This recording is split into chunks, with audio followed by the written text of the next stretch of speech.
Lines மீடியாவுக்கு நீங்கள் அளித்து வரும் ஆதரவுக்கு மிக்க நன்றி. தொடர்ந்து எங்களுடன் இணைந்திருங்க. லைக் பண்ணுங்கள், சப்ஸ்கிரைப் பண்ணுங்கள், நண்பர்களுக்கு பகிருங்க. நாம் இணைந்து பயணிப்போம். லைன்ஸ் மீடியா தமிழ் உறவுகளுக்கு வணக்கம். இன்றைய அரசியல் களம் நிகழ்ச்சிக்கு தங்களை அன்போடு வரவேற்கிறேன். வணக்கம். வணக்கம் சின்ன. இந்த லிவிங் டுகெதர் அப்படின்னு ஒரு வார்த்தை புழக்கத்தில் வரும்போதே நிறைய பேர் அதை ஆதரித்தாங்க. நிறைய பேர் இது வேணாம், இது தவறான ஒரு வழிமுறை உருவாக்க அப்படின்லாம் சொன்னாங்க. ஒவ்வொரு காலகட்டத்திலையும் அந்த லிவிங் டுகெதர் ஒரு சிலருக்கு ஆதரவாக இருக்கும், ஒரு மாதிரி இருக்கும். இப்போ சமீபத்தில் நடிகர் சத்யராஜுடைய மகள் அவர்கள் லிவிங் டுகெதரில் இருக்கிறதுக்கு அவங்க அக்செப்ட் பண்ணுற மாதிரியும், திருமணம் இல்லாமலும் குழந்தை பெற்றுக்கலாம், அது ஒன்றும் பிரச்சனை கிடையாது, எனக்கு அது பெருசாக இல்லை அப்படின்னு அவங்க சொல்கிறாங்கண்ணா. இந்த கருத்தை இன்றைக்கி இருக்கிற சமூகத்தில் இளைஞர்கள் எப்படி ஏற்றுக்குவாங்க? நீங்கள் எப்படி பார்க்குறீங்க இந்த கருத்து? இல்லை, இந்த கருத்து அவர்களுடைய தனிப்பட்ட வாழ்க்கை, அவர்களுடைய கருத்து அப்படிங்கிற வரைக்கும் அது பிரச்சனை கிடையாது. நீங்கள் தனிப்பட்ட முறையில் நீங்கள் சாக்கடையில் தனிப்பட்ட முறையில் அவங்களுக்கு பிரச்சனை இல்லை. ஆனால் அவங்க பொதுவெளியில் தான் அதை சொன்னாங்க. இல்லை, பொதுவெளியில் தான், பொதுவெளியில் அவர்கள் தன்னுடைய நிலைப்பாடு அப்படிங்கிற அடிப்படையில் அவர்கள் சொல்கிறாங்கன்னா அது பிரச்சனை கிடையாது. ஆனால் ஊரில் உள்ளவங்களுக்கெல்லாம் இதை தான் புரட்சி அப்படின்னு ஒரு விஷயத்த நீங்கள் பதிவு பண்ணும்போது தான் அது சிக்கலாகுது. சாதாரணமாக தாராளமாக ஏற்கனவே இது இருக்குது, நீண்ட காலமாக இருக்குது. இன்னொன்று, தமிழ் சங்க காலத்திலேயே தலைவன் தலைவி இயல்பாக அந்த மாதிரியான வாழ்க்கை முறை இருந்தது. ஆனால் பிற்காலத்தில் குடும்ப அமைப்பு முறை அப்படின்னு மனித சமூகம் ஒவ்வொரு அதுக்காக நம்ம விலங்குகளாக இருந்தோம், அது பாட்டு இஷ்டத்துக்கு தான் சுற்றிக்கிட்டு இருந்துச்சு.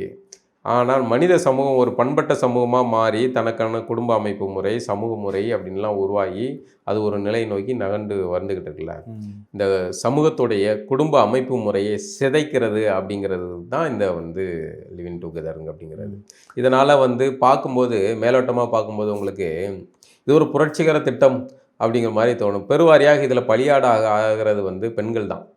எளிதாக ஏற்கனவே ஒரு குடும்ப அமைப்பு முறையில் கொஞ்சம் கட்டுப்பட்டித்தனமாக சிறை இதாக இருப்பாங்கள்ல, அடக்குமுறை இதாக இருப்பாங்கள்ல, அவர்களுக்கு இந்த நகரமயமாக்கலில் இந்த மாதிரியான கான்செப்ட் இதெல்லாம் இருக்குது. சரி, பிடிச்சா சேர்ந்து வரலாம், இல்லைனா போகலாம் அப்படிங்கிற இந்த கான்செப்ட் எளிதாக ஈர்க்கப்படும். அந்த விட்டில் பூச்சிகளாக போய் உளுந்து. இந்த நீங்கள் சொல்கிற இந்த குடும்ப அமைப்பை நம்ம எடுத்துக்குவோம். இப்போ குடும்ப அமைப்பு சரியாக இருக்குது, இப்படி தான் இருக்கணும், ஒரு ஸ்ட்ரக்சர் ஃபார்ம் பண்ணுறோம், இப்படி தான் ஒரு குடும்பம் இருக்கும் அப்படின்றது ஒரு. ஆனால் அந்த குடும்ப அமைப்புக்குள்ளே பெரும்பாலும் பாதிக்கப்படுறது பெண்கள் தானே. ஆண்களால் தானே பெண்கள் பாதிக்கப்படுது. இப்போ அவங்களுக்கு இப்படி தான் நாம ஏன் இப்படி வாழணும், நம்ம ஏன் ஒரு கட்டுப்பாட்டுக்குள்ளே இருக்கணும், நம்ம ஏன் ஒருத்தருடைய கைக்குள்ளே அடக்கமாக இருக்கணும் அப்படின் போது அவங்களுக்கு இது தேவையில்லை, விரக்தி ஏற்படுத்துது. இல்லை, மனிதன் ஆண் எப்படி சுதந்திரமாக வாழ்றானோ அந்த மாதிரி பெண் சுதந்திரமாக வாழ்றதுக்கான ஒரு சுதந்திரமாக வாழலாமே, தாராளமாக யாரும் இல்லை. எல்லா குடும்பத்திலையும் பெண்கள் அப்படி இல்லையே. இல்லை, இப்போ நீங்கள் சுதந்திரம் அப்படிங்கிறது என்ன அப்படிங்கிற புரிதல் மிக முக்கியமானது. உங்களுடைய சிந்தனையில் நீங்கள் சுதந்திரமாக இருக்கீங்களா, அது மிக முக்கியமானது. ஆனால் இங்கே சுதந்திரம் பெண்களுக்கு எதுவாக கட்டமைக்கப்படுறது அப்படின்னா அவர்களுடைய ஆடை சுதந்திரம், அதை ஆடை குறைப்பு. நம்ம சினிமாலே பாருங்களேன், எங்கேயாவது சுவிட்சர்லாந்தில் சூட்டு பாடல் காட்சி எடுத்தால் அங்கே ஹீரோ கோட் சூட் போட்டு தான் இருப்பாப்புல, நடிகை கதாநாயகி தான் 2 பீஸ் ட்ரெஸ்ஸில் அந்த அம்மா அந்த குளிரில் பெண்களுடைய சிந்தனையில் அறிவில் அவங்க சுதந்திரம் பெறுறது அப்படிங்கிறதுக்கு மாறாக அவர்கள்ட்ட இந்த நாகரிக உடை அப்படிங்கிற பேரில் உடை குறைப்பு அப்படிங்கிற சுதந்திரம் கொண்டு வரும். வெளிநாட்டில் ஷூட்டிங் ஸ்பாட்டில் 2 பீஸ் போட சொல்கிறது பெண்கள் போட்டாங்களா இல்லை இயக்குனர் போட வைக்கிறாங்க? இயக்குனர் போட வச்சார். இயக்குனர் இருக்கிறது தானே அந்த பெண் அவங்க அணிய வேண்டிய இடத்துல சொல்கிறாங்க. இயக்குனர் எதுக்கு போட வைக்கிறார்? அது ஒரு சந்தை. இந்த சந்தை, இந்த வணிக சந்தை ஆண்களுடைய பல பேருக்கு, இங்கே பலருக்கும் புரியல, பெண்களுக்கான ஆடை வடிவமைப்பு எல்லாமே ஆண்களுடைய வணிக சந்தைக்கும் வக்கர சந்தைக்கும் தான் அது தயாரிக்கப்படுது. இந்த மாதிரியான உடைகள் ஆண்களை கவர்வதற்காக உருவாக்கப்படுற உடைகள் தான். அப்போ இந்த உடைகளை பெண்கள்கிட்ட இது ஆணுக்கு பிடிக்கும், நீ போடுன்னு பெண்கள் கேட்க மாட்டாங்க. இதுதான் உனக்கு கம்பீரம், இதுதான் புரட்சிகரமான சிந்தனை அப்படின்னு சொன்னால் அதை ஏற்றுக்கிடுவாங்க. மாற ஆணுக்கு பிடிச்ச மாதிரி இது உடை, அதனால இந்த உடை போடு அப்படின்னு சொன்னால் கேட்க மாட்டாங்க. அப்போ இது உங்கள் உளவியலில், உங்கள் எண்ணத்தில் திணிக்கப்படுற சிந்தனை இது. இந்த சிந்தனைக்குள்ளே இதை பெரிய அளவில் இங்கே தமிழகத்தில் பண்ணுறதுல திராவிட கூட்டத்துக்கு ஒரு பெரும் பங்கு இருக்குது. ஒன்று பார்த்தீங்கன்னா எளிதாக இந்த மாதிரியான சிந்தனைக்குள்ளே விழக்கூடியவர்கள் இந்த கூடாரத்துக்குள்ளே போய் சேரும்போது இதுதான் புரட்சிகரம் அப்படின்ட்டு இருப்பாங்க. இப்போ சமீபத்தில் கூட பார்த்தீங்கன்னா ஒரு தோழர்னு அப்படி சொல்லி நம்ம மொத்த தோழர்களையும் இழிவுபடுத்த முடியாது, ஏன்னா அவ்வளோ இதுக்காக அர்ப்பணிப்போடு இயங்கக்கூடிய தோழர்கள் இருக்காங்க. ஆனால் இந்த மாதிரியான பெண்களை யூஸ் பண்ணுறதுக்கான ஆட்களும் இந்த தோழருங்கிற வார்த்தையை தான் பயன்படுத்துவாங்க. சொல்லுங்க தோழர் அப்படின்னு பேசினோட பெண்களுக்கு நம்மளை யாரோ தோழர் நம்மளை எதனால வரைக்கும் ஏட்டி வாட்டின்னு பேசுகிற நடுவில் தோழர்னு ஒருத்தர் சொல்கிறான், கம்பீரமாக இருக்குல்ல, நம்ம ஒரு செய்குவரா அப்படிங்கிற ரேஞ்சுக்கு அப்படி ஒரு அந்த ஆண்பாவம் பொல்லாத படத்தில் அழகாக அதை காட்டியிருப்பாங்க. அந்த மாதிரியான இதற்குள்ளே போய் விழும்போது இவனுடைய மோட்டிவ் என்னன்னா அந்த பெண்ணை வந்து பாலியல் இச்சைக்கு பயன்படுத்துறது. அப்போ இது வந்து நீங்க சொல்றது வந்து ஒரு அமைப்புல இப்படி நடக்கு புரட்சின்ற பேரை வச்சுட்டு இப்படின்னு சொல்றாங்களே, ஏன் இது வந்து மற்ற அமைப்புகளில் நடக்கிறது இல்லையா? எல்லா அமைப்புலையும் நடக்குது. அப்ப வந்து இது வந்து நீங்க அந்த அமைப்பு ரீதியா குறை சொல்றதை விட ஆண்களுடைய அந்த வக்கர புத்தி தானே. இந்த ஆண் இங்க இருந்தாலும் அதை செய்யறான், அந்த ஆண் எங்க போனாலும் அதை செய்யறான். அவன் செய்யத்தான் செய்வான். அவன் சாமியார் வேஷம் போட்டாலும் செய்வான், செய்யறான்ல, செய்வான். அவன் புரட்சிகர தோழர் வேஷம் போட்டாலும் செய்வான். அது அவனுடைய புத்தி. ஆனால் ரெண்டுக்குமான வித்தியாசம் இருக்கு. இங்க வந்து இவன் இதை வந்து புரட்சிகர சொல்லி அதுதான் இது. அங்க வந்து சொல்லாம அப்படியே செய்யறாங்க. நித்யானந்தா என்ன, நான் வந்து கிருஷ்ணர் நீ ராதைன்ட்டு அவர் இது பண்ணுவாரா? இங்க வந்து என்ன பண்றான்னா இது புரட்சிகர சிந்தனை, இது கட்டுடைப்பு தோழி அப்படின்பா. அவனுக்குள்ள அந்த ஆண் இது இருக்கும், அத பெண் அவன் பெண்ணை பாலியலாக பயன்படுத்துவதற்கு அவன் விருப்பப்படுறான். இது ஒரு கோணம். அதனாலதான் அவங்க வந்து எளிதா அதுக்குள்ள போய் விழுறாங்க. அதை சொல்லும் போது இது புரட்சிகரம், இப்படி இருக்கிறதா சிறப்பு, இப்படி இருந்தாதான் மதிப்பு அப்படிலாம் பேசுவாங்க. அதாவது உங்களுடைய சிந்தனை இன்செப்ஷன் ஒரு படம் இருக்குல்ல, கனவுக்குள்ள உள்ள பூந்து, அது மாதிரி இவர்கள் வந்து உங்க சிந்தனைக்குள்ள உள்ள பூந்து இதுதான் சுதந்திரம் அப்படிங்கிற இதுக்குள்ள கொண்டு வருவாங்க. அதுல போய் விழுந்து ஒரு கட்டத்துக்கு மேல இந்த லிவிங் டுகெதர் வாழ்க்கை முறைக்கு போவாங்கல்ல. அப்பதான் இந்த இடத்துல தான் வந்து நீதிமன்றத்தோடைய ஒரு உத்தரவு சமீபத்தில் வந்துருக்கு. இப்படி வாழ்ந்த ஒரு அம்மா வந்து அந்த கணவர் ஒரு கட்டத்துல போர் அடிக்கும்ல. இப்ப குடும்ப அமைப்பு முறையில் என்னன்னா, கணவன் மனைவி திருமணம் முடிஞ்ச உடனே முதல் வேலையாக குழந்தை பெற்றுக்கிடுவாங்க ஒரு ஆண்டுக்குள்ள. ஒரு கட்டத்துல வந்து ரெண்டு முகத்தையும் சிக்கல் ஆரம்பிக்குது. சிக்கல்ல அங்கதான் வந்து பாதுகாப்பே ஆரம்பிக்குது. அப்போ ரெண்டு பேரும் குழந்தை இதாகும் போது பரஸ்பரம் ஒரு கட்டத்துல எவ்வளவு பெரிய ஆத்மார்த்தமான தம்பதிகளா இருந்தாலும் ஒரு மனச்சுணக்கம் வரத்தான் செய்யும். அவன் இப்படி பண்ணா, இவன் இப்படி பண்ணா, நமக்கு பிடித்தமான மாதிரி இல்லை அப்படிங்கிற மாதிரி எல்லாம் வரும். ஆனால் இந்த குழந்தை குடும்பம் அப்படிங்கிற ஒரு கமிட்மெண்ட்டுக்குள்ள வரும்போது அந்த மனச்சுணக்கம் ஒரு கட்டத்தில் இருக்கும், போயிடும் அதுக்கப்புறம். ஆனால் இங்க என்னன்னா, இவர்கள் தங்களுக்கு பாலியல் சுதந்திரம் தான், சேர்ந்து வாழ்றோம், நம்ம ஜாலியா இருப்போம், அதோட முடிஞ்சு போச்சு, அது தேவைப்பட்ட குழந்தை பெற்றுக்கலாம் அப்படிங்கிற அல்லது குழந்தை பெற்றுக்கும் போது தான் அதை யார் பார்த்துக்கணும் அப்படின்ற இடத்துல பிரச்சனை, நெருக்கடிகள் வருது. ஆசை 60 நாள், மோகம் 30 நாள், நம்மளால எல்லாத்தையும் சொல்லி வச்சுக்கிட்டான். ஒரு கட்டம் தான். அதுக்கப்புறம் வர்றது ஒரு அந்நியோன்யமும் அன்பும் தான் குடும்பத்தை இயக்கக்கூடியது. நம்ம குழந்தை, நம்ம மனைவி, நம்ம குடும்பம், நம்ம என்ன இருந்தாலும் நம்ம விட்டு கொடுத்து போகணும் அப்படிங்கிற பரஸ்பர புரிதல் தான் அதை வந்து இயக்கும். காமம் ஒரு கட்டத்துக்கு, ஒரு வயதுக்கு அப்புறம் காமம் வந்து முற்று பெறும். ஆனாலும் வயது முதிர்ந்த காலத்துல கணவன் மனைவிகள் சேர்ந்து பயணிக்கிறல்ல, அது பக்குவமான காதல். அந்த காதலை இந்த லிவிங் டுகெதர் அடையாது. இது வந்து ஒரு கட்டத்துல வந்து முடிஞ்ச பிறகு அவன் வேறொரு பூவை நோக்கி பறப்பான். அப்போ இங்க சிக்கல் வரும். ஏன்னா நீங்க இந்த பரஸ்பர ஒப்பந்தத்துல தான் நீங்க போறீங்க. நான் உன்னை கேட்க மாட்டேன், நீ என்னை கேட்க மாட்டேன் அப்படின்ட்டு. ஆனால் பெண்மனது என்ன ஆகும்னா, குழந்தை பிறந்த பிறகு அவனை தனக்கான ஆளாக முடிவு பண்றதுக்கு நிர்பந்தம் செய்யும்.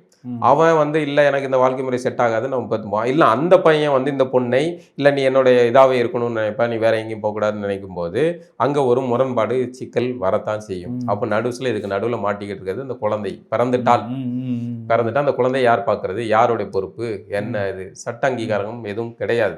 இது ஒரு சிக்கலான அதைத்தான் நீதிமன்றம் சொல்லியிருக்குன்னா, ஒரு அம்மா இந்த மாதிரி வாழ்ந்துட்டு அந்த கணவர் அவர் வந்து அந்த கூட இருந்த பார்ட்னர் வந்து அவர் விலகி போறார், ஏதாவது ஒரு கசப்பு வரும் இல்லை, விலகி போறாரு. உடனே அந்த பையன் மேல வந்து பாலியல் வன்கொடுமை வழக்கு போடுறாங்க. இப்ப அதுக்கு என்ன வழக்கு போட முடியும்? இல்ல அதுக்கு எதுக்கு வழக்குங்கிற, இப்ப அந்த குழந்தைல யார்கிட்ட கொடுத்துட்டு போற இல்ல குழந்தைய, அதுதான் நீங்க இதெல்லாம் வந்து உங்களுக்குள்ள புரிதல் வேணும்ல. எல்லாம் மாறி மாறி பார்த்துக்கிடும். 6 மாசம் நீ பாரு, 6 மாசம். இந்த சீரழிவே வேணாங்கிறதான் இந்த குடும்ப முறையோட பாதுகாப்பு சொல்றோம். இந்த சீரழிவுக்கு இவங்க ஒரு முற்றுப்புள்ளி என்ன சொல்றாங்க, குழந்தைகள் இல்லாம லிவிங் டுகெதர் இருப்போம், பேசுவோம், பழகுவோம், அதுக்கப்புறம் உடன்பாடு இருந்தால் திருமணம் செஞ்சு வேணா நம்ம ஏஐல ரோபோ உருவாக்கிடும், நாம் இருவர் நமக்கு எதுக்கு இன்னொருவர், அது மாதிரி அப்படி தானே. அது இப்போ வந்துட்டாங்க, டபுள் இன்கம் ஒன்று கொண்டு வந்துட்டாங்க, டபுள் இன்கம் நோ கெட்டு அப்படின்னு கொண்டு வந்துட்டாங்க. இது வந்து என்னன்னா இந்த மனித சமூகத்துக்கு இப்போ கேடாதான் போய் முடியும். இந்த சிஸ்டம் இருக்குல்ல, இது கேடாதான் முடியும். இது ஏதாவது 1-2 பேர் எல்லா காலகட்டத்திலையுமே எல்லாம் இன்னைக்கு இருக்கிற பொதுவா இந்த லிவிங் டுகெதர் வர்றதுக்கான பெரிய நோக்கமே என்ன அப்படின்றாங்கன்னா, பொருளாதாரத்தில் மிகப்பெரிய சிக்கலை சந்திக்கக்கூடியதா இன்னைக்கு இருக்கிற இளைஞர்கள் இருக்காங்க. ஒரு தனி மனிதனை தன்னை பாதுகாத்துக்கிறதே, தன்னை தற்காத்துக்காகவே சம்பாதிக்கிறது மிகப்பெரிய விஷயமா இருக்குது. இதற்கு மத்தியில் இன்னொரு பெண்ணை திருமணம் செஞ்சுட்டு அதுக்கு ஒரு குழந்தை, இந்த ஒரு அமைப்பு குடும்ப ஸ்ட்ரக்சரை உருவாக்கி அதை பாதுகாத்து அதை கொண்டு போகிறதுல மிகப்பெரிய சிக்கலை சந்திக்க வேண்டியதாக இருக்குது. அதனால பிடிச்ச மாதிரி இப்படியே இருப்போம், தேவைப்பட்டாலும் குழந்தை பெற்றுக்குவோம், இல்லைன்னா தனியாகவே இருந்துக்கலாம் அப்படின்றவங்க இந்த லிவிங் டுகெதரை தேர்வு செய்யறதுக்கான நோக்கமா இருக்கு. அதுதான் என்னன்னா அவர்களுடைய வாழ்க்கை முறையை தங்களுடைய வாழ்க்கையை நடத்துறதுக்கான ஆளுமை பண்பையை அவர்களுக்கு இல்லாம செய்யறதா இந்த இது பெரும்பாலுமே பெண்களை டிபெண்ட் பண்ற மாதிரியே இருக்குண்ணா. இப்போ என்னன்னா பெண்கள் ஏன் குடும்பத்தை பார்த்துக்கணும், நான் ஏன் குழந்தைய பார்த்துக்கணும், நான் ஏன் உனக்கு வீட்டு வேலை செய்யணும், நான் எதுக்கு உனக்கு எல்லா வேலையும் செஞ்சுட்டே இருக்கணும், எனக்கு ஏன் நீ செய்யக்கூடாதா, ஏன் நான் மட்டுமே இருக்கணும், இந்த அமைப்பு இருக்குல்ல இது வந்து பெண்களுக்கு பெருசா பிடிக்கல. இல்ல அது ஒரு கட்டத்துல உடையும். இப்ப நீங்க பாத்தீங்கன்னா நம்ம தாத்தா இருந்த மாதிரி அப்பா கிடையாது, இல்ல அப்பா இருந்த மாதிரி நாம கிடையாது. இன்னைக்கு ஆண் குழந்தைகள் வீட்டுல எல்லா வேலைகளும் செய்து அதை பழக்கப்படுத்துற தாய்மார்கள் இருக்காங்க. அது சரியா போயிட்டு இருக்கு. அதே மாதிரி மனைவிக்கு எல்லா வேலையும் செஞ்சு கொடுக்குற இது இருக்கு. ஆனா அம்மாவுக்கு பிடிக்காது. அந்த பையன் தான் மனைவிக்கு செய்யறது வந்து மனைவிக்கு பிடிக்குது. ஆனா அம்மா பெண் தானே, என் பையன் பத்தியா இப்படி நேற்று வரைக்கும் தான் இன்னைக்கு செய்யறான், அதை அக்செப்ட் பண்ணணும்ல நீங்க ஒரு பெண்ணா. ஆனா இந்த தாய் வந்து தாய் ஸ்தானத்தை அடைஞ்ச உடனே மாமியார் ஸ்தானத்தை அடைஞ்ச உடனே இந்த அம்மாவால தாங்க முடியாது, என்ன இது செய்யறான் அப்படின்ட்டு. இது என்னன்னா பெண்கள்கிட்ட இருக்க செக்கல். இதே மாதிரி இந்த மனைவியா இருக்கிற இந்த மருமகளா இருக்கிறவங்க கணவன் வேலை செஞ்சு கொடுக்கறது வந்து இவர்களுக்கு பிடிக்குது. ஆனால் தாம் பையனுக்கு வந்து வேற ஒரு பொண்ணு வரும்போது அந்த பிள்ளைக்கு இவன் செஞ்சு கொடுக்க பிடிக்கல. அப்போ பிரச்சனை மருமகளா இருக்கும்போது ஒரு ரோல் பிளே பண்றாங்க, மாமியாரா இருக்கும்போது ஒரு ரோல் பிளே பண்றாங்க. கோளாறு எங்கன்னா பெண்கள்கிட்ட தான் இருக்கு. பெண்கள் சரியாக ஒரு ஆண் குழந்தையை வளர்த்தால் சமூகத்தில் அவன் நல்ல குழந்தையா வளருவான். பல கேடுகளுக்கு பெண்கள் வந்து அந்த குழந்தையை வளர்ப்பு முறை இல்லை கோட்டை விடுறதுல தான் சிக்கல். ஒரு சக பெண்ணை நீ சரியாக மதிக்க பழகு, அவருக்கான நீங்க 2 பேரும் சேர்ந்து வாழ்றீங்க, இது ஒரு கூட்டு குடும்ப வாழ்க்கை முறை. இதுல வந்து இந்த பாத்திரம் விளக்குறது பெண்ணுக்கானதுன்னு எதுவும் ஏன் ஆம்பளை விளக்குனா வந்து பாத்திரம் கழுகாதா, துணி ஆண்மலை துவைச்சா ஆகாதா? இதெல்லாம் இன்னைக்கு மாறிக்கிட்டு இருக்கு. எல்லாருமே எல்லாமே இன்னொன்னு நவீன கருவிகள் வந்துட்டு, வாஷிங் மிஷின் வந்துட்டு, ஃப்ரிட்ஜ் வந்துட்டு, அது எல்லாத்தையும் விட திராவிடர்கள் ஒன்று சொல்லிட்டாங்க. இப்போ சமையலறையை உடைப்போம், முடிஞ்சு ஜொமேட்டோ இருக்கு, ஸ்விக்கி இருக்கு, போதும் எதுக்கு சமைச்சிக்கிட்டு வச்சுக்கிட்டு வாழ வைப்போம், ஹோட்டல்காரங்களை வாழ வைப்போம், நோய் அதால அது மூலமா நோய் வருதா மருத்துவ உலகை வாழ வைப்போம், இப்படி வந்து வாழ வச்சுக்கிட்டே இருக்க வேண்டாம், சமையலறை உடைப்போம்ட்டு. இது குடும்ப அமைப்பு முறையை சிதைப்பது என்பது அது வந்து மிகப்பெரிய ஆபத்துல தான் போகும். இன்னொன்னு சொல்ல போனா இந்த இந்திய குடும்ப அமைப்பு முறை தான் இங்கு பெண்களுக்கு பாதுகாப்பு. ஒரு சில இடங்கள்ல பிரச்சனைகள் இருக்கு, நம்ம அதை மறுக்கவே இல்லை, ஆனால் அது சரி செய்யக்கூடியது. ஆனால் இந்த லிவிங் டுகெதர் வந்து பார்க்கறதுக்கு வந்து பளபளப்பா இருக்கும். ஆனால் உள்ளே போய் சிக்கும்போது கடைசியில் இந்த மாதிரி தான் போய் நீதிமன்றத்தில் போய் நின்று வழக்காட வேண்டிய சூழல் வரும். அது சிக்கல். நீங்கள் வந்து சேர்ந்து தானே வாழ்கிறீங்க, சேர்ந்து தானே வந்து வச்சிங்க. அதுக்கப்புறம் வந்து எப்படி வந்து நீங்கள் இன்னொருத்த மேலே அவன் வேலைக்கு போகிறான் அப்படின்னா வேற ஒரு பெண் மேலே அவனுக்கு மோகம் வருது போகிறான், அப்போ நீங்கள் எப்படி அவன் மேலே வந்து பாலியல் வன்கொடுமை வழக்கு போட முடியும்? அதே லாஜிக் உங்களுக்கு பொருந்துமா? நீங்கள் வேற ஒரு ஆண் கூட போகிறீங்க, அந்த பையன் வந்து உங்கள் மேலே பாலியல் வன்கொடுமை வழக்கு போட்டால் ஏற்றுக்கிடுமா சமூகம்? சமூகத்துல பாதிக்கப்படுறது பெண்கள் தான். என்னங்க எவ்வளவு காலத்துக்கு தான் பாதிப்புன்னு சொல்லுவீங்க? 19 நீ எப்படி ஆண்கள் மீது சொல்ல முடியும்? என்ன ஆண்கள் மீது? பெண்களுக்கு தான் இது பாதிப்பு இருக்கு, சமூகத்துல அப்படிதானே பாதிப்பு. இப்போ நானும் கேட்குறேன், இதுதான் வந்து முக்கியமான பிரச்சனை ஆச்சு. இப்போ ஒரு வழக்கு, அந்த வழக்கை நம்ம திரும்ப பேச வேண்டாம்னு வைங்களேன். ஒரு ஆண் சேர்ந்து ஒரு ஆணும் பெண்ணும் காதலிக்கிறாங்க, சேர்ந்து வாழ்றாங்க, அவர்களுக்கு பரஸ்பரம் இந்த வாழ்க்கை முறையை ஒத்து வரல அப்படின்னா அவங்க பிரிஞ்சுக்கிட்டாங்க. ஆண் வேற ஒரு திருமணம் செஞ்சுக்கிட்டான், இல்லை ஆண் திருமணம் செய்யலை, பொண்ணு திருமணம் செஞ்சிருது. இப்போ ஆண் வந்து அந்த பொண்ணு என்ன வந்து ஏமாத்திடுச்சு அப்படின்னு ஆண் சொன்னால் சமூகம் ஏற்றுக்கணுமா? முடியாது. ஆனால் இப்போ அந்த ஆண் திருமணம் செஞ்சிருச்சு, அவன் பொண்ணு திருமணம் செய்யலை, பொண்ணு ஆண் மீது வந்து பாலியல் புகார்களை போடுது, வீடியோ போடுது, சமூகம் பார்த்து சிரிக்குது, வேடிக்கை பார்த்துக்கிட்டு இருக்கு. எப்படி சரியாக இருக்க முடியும்? அவனுக்குன்னு குடும்பம் இதெல்லாம் மாறிட்டு சேர்ந்து வாழ்றது உங்களுடைய அன்றைய விருப்பம், இன்றைய பிரிந்து போகிறதும் உங்களுடைய விருப்பம். ஆனால் இப்போ மட்டும் எப்படி வந்து பாலியல் வன்கொடுமை வழக்குகள்லாம் வருது?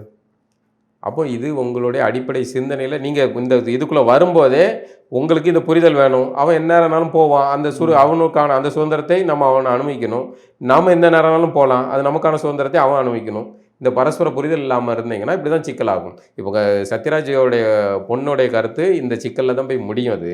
அது சத்யராஜ் அவர் பெரியார், புத்தர், தம்பம் அதெல்லாம் பேசுவார்ல, அதனால அவர் வந்து ஆதரிப்பார். நம்ம சமூகத்தின் பார்வையில் இருந்து பார்த்தால் இது வந்து சமூக சீர்கேடு அப்படின்னு தான்.